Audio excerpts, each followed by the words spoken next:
Good evening, I'm Nima Rajan, and this is Forum Daily for Wednesday, August 24th.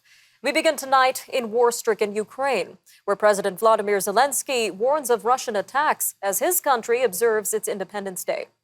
He says Russian attacks could be especially brutal today as the European nation marks its independence from the Soviet Union. Today also marks the 6-month point of the war in Ukraine, and NATO allies are pledging billions of dollars more in military aid to help. The U.S. is sending nearly $3 billion in aid, while Canada has pledged $3.85 million through the Peace and Stabilization Operations Program. Prime Minister Trudeau has also issued a statement to mark Ukrainian Independence Day. It says Ukrainians are not only defending their country, they are defending the values of freedom and democracy. Meanwhile, Ukraine's ambassador to Canada is also marking Ukrainian Independence Day in her own way. Yulia Kovalev is hosting an auction to raise money for ambulances and evacuation vehicles. Among the items to be auctioned is a piece of a Russian missile that destroyed a training base near the Polish border. Well, this comes as Canada continues to strengthen relations with European allies, most recently by signing a hydrogen deal with Germany. Canada will be largely responsible for ramping up production of hydrogen under the new agreement, while Germany will focus on creating a shipping corridor to transport it across the Atlantic. Officials from both countries signed a declaration of intent in Newfoundland yesterday. Chancellor Olaf Scholz says even before the invasion of Ukraine, his country's plans for net zero emissions would have required importing large amounts of hydrogen. Turning to Quebec now, which is preparing for the start of the provincial election campaign on Sunday.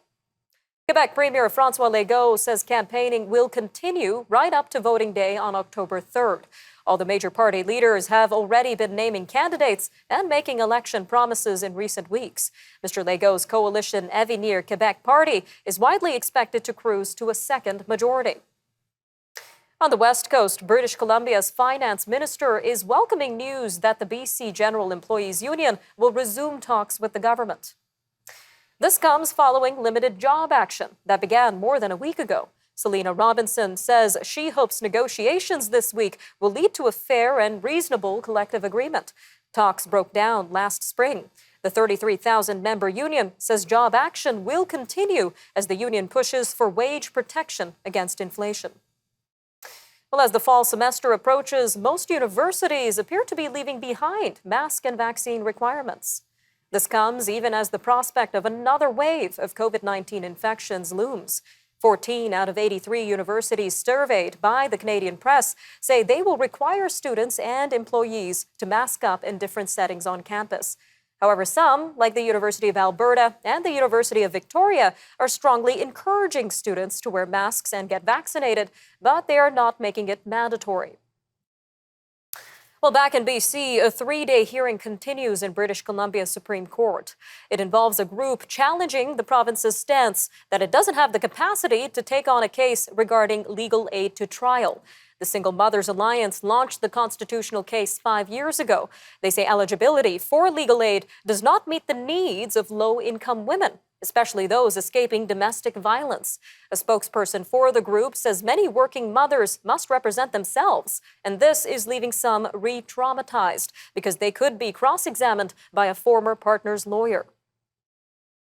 Meanwhile, a Saskatoon woman who says she was the victim of domestic abuse will be returned to Canada today. This was after she was arrested in the U.S. for allegedly using false identification to cross the border with her 7-year-old son. A judge ordered that Dawn Marie Walker be returned to Canadian officials after the prosecution and defense both consented to her return. The 48-year-old also faces charges in Canada, which include public mischief and child abduction in contravention of a custody order. Switching gears now to a theft that staff at the Chateau Laurier in Ottawa believe had to have been orchestrated by a professional. They say a famous portrait of Sir Winston Churchill was stolen from its walls last winter.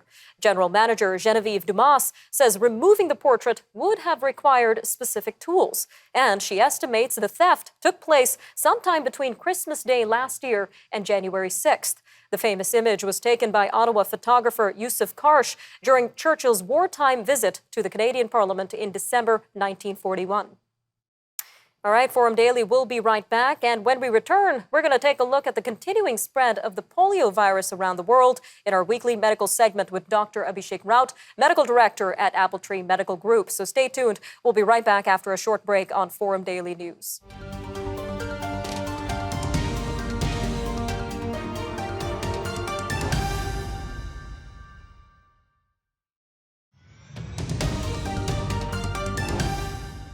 Authorities in Jerusalem, New York, and London say polio is spreading in those cities, and the origin is the oral vaccine used to wipe out the disease. Now, in what is an extremely rare phenomenon, recently discovered polio viruses in the cities are mutated versions of the weakened form of the live virus that was used in the vaccine. The latest incidents represent the first time in several years that the vaccine-connected polio virus has turned up in rich countries. Since 2017, there have been 2,600 cases of the vaccine-derived polio virus linked to the oral vaccine, compared to 396 cases connected to the wild virus, according to the WHO, which brings up concerns around a resurgence of the potentially fatal disease. Well, joining us now to talk more on this is Dr. Abhishek Raut, medical director at Appletree Medical Group. Dr. Raut, welcome back to Forum Daily. Great to be here.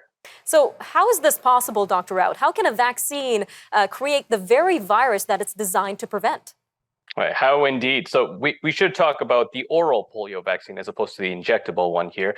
The oral polio vaccine was used in the 1980s. It was very cheap and easy to administer, 2 drops directly into the patient's mouth. It was really much better at protecting entire populations when polio was spreading. And of course, it contains a weakened form of the live virus. Now, what we've noticed is that typically these outbreaks from this vaccine occur when people who are vaccinated will shed the virus in their feces, and from there, that virus can spread to the community, mostly to unvaccinated individuals, and over time, create a form that can cause new epidemics. In Canada alone, we used to use the OPV, or the oral polio vaccine, quite heavily in the 1950s, and we replaced everything with the inactivated poliovirus injectable vaccine around 1995. And this is the first time in years that the vaccine-derived poliovirus has turned up in rich countries, Dr. Raut. So what could have caused its resurgence in such countries? Right. So infectious disease experts, public health experts, physicians, were not surprised to see it reappear in countries such as the United States, Canada, and the UK. We've seen over the past few decades, protection from disease, public health, education programs have been undermined by funding cuts, vaccine hesitancy, forgetfulness, and of course the nature of the virus itself, which mutates and multiplies. So I think this is very much a wake-up call for all of us and our officials that infectious disease are present and are here to stay. So until we have these diseases fully eradicated, we are at risk. All right, so let's compare these two types of vaccines, Dr. Raut. I'm sure our viewers are very interested to know how likely oral vaccines are to produce these mutated viruses compared to injectable vaccines. Right. So let's start with the injectable one first. As far as injectable vaccines go, we really expect none to create this mutated version of the vaccine because there is no live virus present in the injectable form.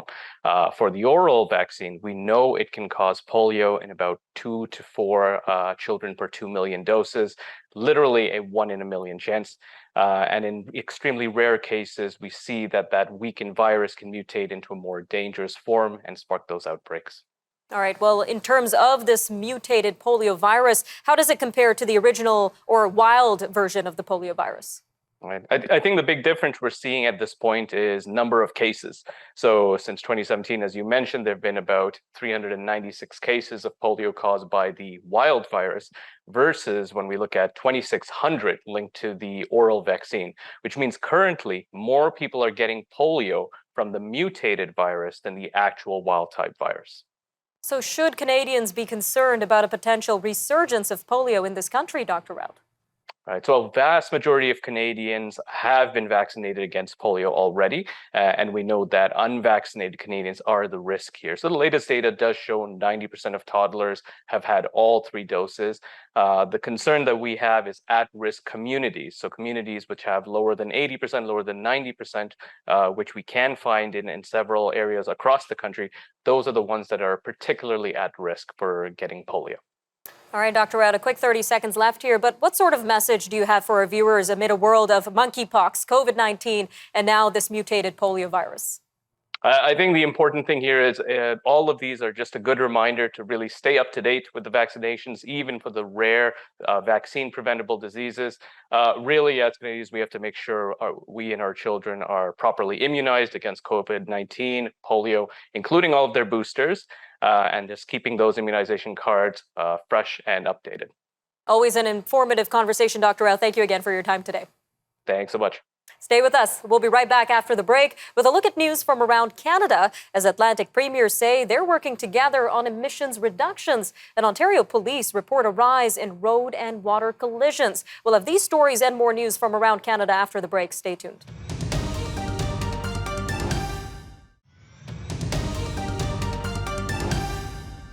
Atlantic Canada's premiers say they're working together on emissions reductions and clean power generation. The 4 premiers met yesterday in Newfoundland and Labrador.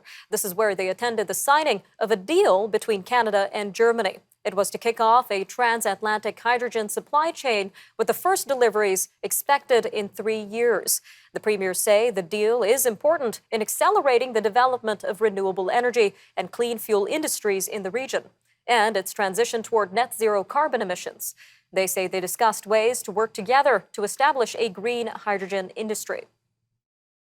A senior economist with hiring website Indeed says the number of EI recipients is likely to drop. This comes following the expiration of the temporary changes made to the program during the pandemic. The measures easing access to jobless benefits are set to expire on September 25th. Brendan Bernard says people who might not have worked a full year are likely to be cut off from EI, this especially if they were working part-time. The federal government is in the process of drafting changes to EI as part of its pledge to modernize the program. This includes addressing concerns around access to benefits. In Saskatchewan, critics are expressing their disappointment with the provincial government's plan to put $500 in the pockets of every resident over the age of 18. The Saskatchewan Teachers Federation says the tax credit checks could have been spent to help the school system. The Federation says school divisions have been crying out due to a lack of resources, and the provincial NDP says the Saskatchewan Party should have provided this relief months ago. And it is criticizing the government for sitting on billions of windfall revenues. Montreal-based Garda World says it has completed its 10th deal of the year. This brings its total investment on acquisitions this year to more than $1.3 billion. The global security services company says ARCA will join forces with financial technology company Sesame, which operates as an independent entity of Garda World. Garda World also says it has concluded an agreement with the Quebec government for a $300 million strategic investment. It says the investment enables it to acquire high-quality companies like ARCA and keep leading the industry. Meanwhile, the Transportation Safety Board says crew fatigue and inexperience caused a 2019 train collision and derailment west of Winnipeg. 2 locomotives and 8 freight cars went off the tracks east of Portage La Prairie on Manitoba. To prevent similar accidents in the future, the board is making recommendations for Transport Canada to require all Canadian railways to immediately bring in physical fail-safe train controls on high-speed rail corridors and all key routes. Turning to Ontario, where provincial police say more than 250 people have been killed in land and water collisions so far this year. Sergeant Kerry Schmidt says 259 people in the province lost their lives on roads, trails, and waterways since January. This is including 19 fatalities last week alone. Mr. Schmidt also says fatal statistics are up this year when compared to last year, including in categories like distracted driving, impaired driving, people not wearing seat belts or safety equipment. He says there has also been a 300% increase in bicycle fatalities so far this year compared to 2021. On the west coast, heat warnings are covering parts of British Columbia's north and central coast, along with eastern parts of Vancouver Island. Environment Canada says communities, including Kitimat and Terrace, will feel daytime highs near 30 degrees today. The same highs are forecast for the Sunshine Coast from Gibsons to Powell River. The agency says cooler weather will start on Friday and stretch into the weekend. Saskatchewan Agriculture says anthrax has been discovered in the rural municipality of Piapot. As of Monday, it says 9 animals have died from the bacteria, which can survive for decades as spores in the soil. Livestock such as bison, cattle, sheep, and goats can be infected when they eat contaminated forage. Saskatchewan Agriculture is encouraging all livestock owners to get their animals vaccinated against anthrax. The story of one of Ontario's most successful tech devices and its eventual fall is headed for the movies. The film Blackberry centers around the masterminds at Research in Motion, which is the Waterloo-based company responsible for what was once the world's most popular smartphone brand. The film was mostly shot in Hamilton and was adapted from a book by 2 Globe and Mail reporters. Forum Daily will be right back with a look at the major news stories and headlines from around the world as European leaders pledge to support Ukraine. Tigray says Ethiopia is launching an attack, and U.S. President Joe Biden makes a major announcement on student loans. So stay with us for these stories and more like them up next on Forum Daily News. We'll be right back.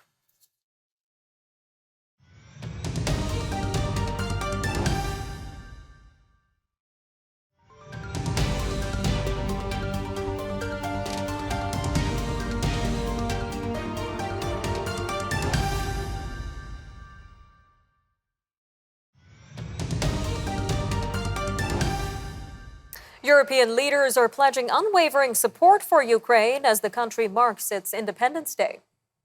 The commemorations today coincide with the 6-month milestone of Russia's invasion. Leaders have paid tribute to the sacrifices and courage of the Ukrainian people.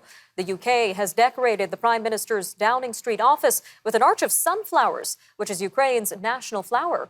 Germany's chancellor rebuked the Kremlin and says Ukraine will, quote, drive away the dark shadow of war because it's strong and brave. All right, well, conflict also plagues Ethiopia's northern Tigray region. This is where authorities say the Ethiopian military has launched a large-scale offensive for the first time in a year. But Ethiopia's government says Tigray forces attacked first. Wednesday's opposing claims come after months of military regrouping and a warning this week by Ethiopia's military against any reporting of troop movements.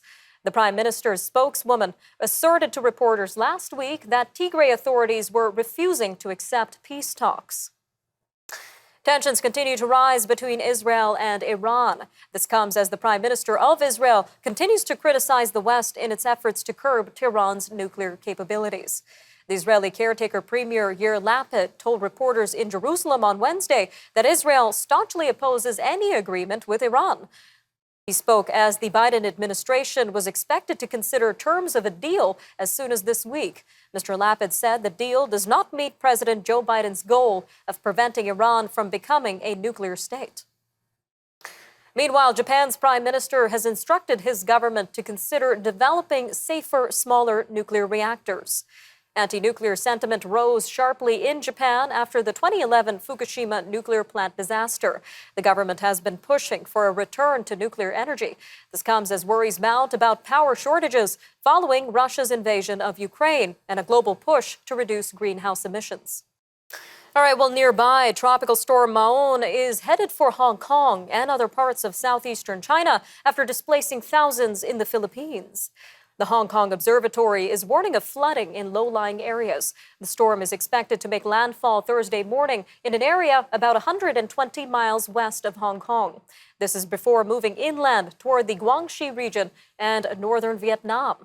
Many parts of central and western China are facing severe droughts brought on by temperatures that broke records for August. Well, droughts can also be seen in Europe, and experts say the continent could be facing its worst dry spell in 500 years. And it's not expected to get any better anytime soon. A European Union report is warning that parts of the already parched continent could face 3 more months of warmer, drier conditions, which are worsening major drought in almost half of the 27-nation bloc. The EU's Copernicus program says in its August report that Spain and Portugal are among the hardest hit. It says rain shortages and a series of heat waves since May are to blame. The rising cost of living in South Africa had workers protesting against the country's record-high fuel prices and the growing cost for basic foods.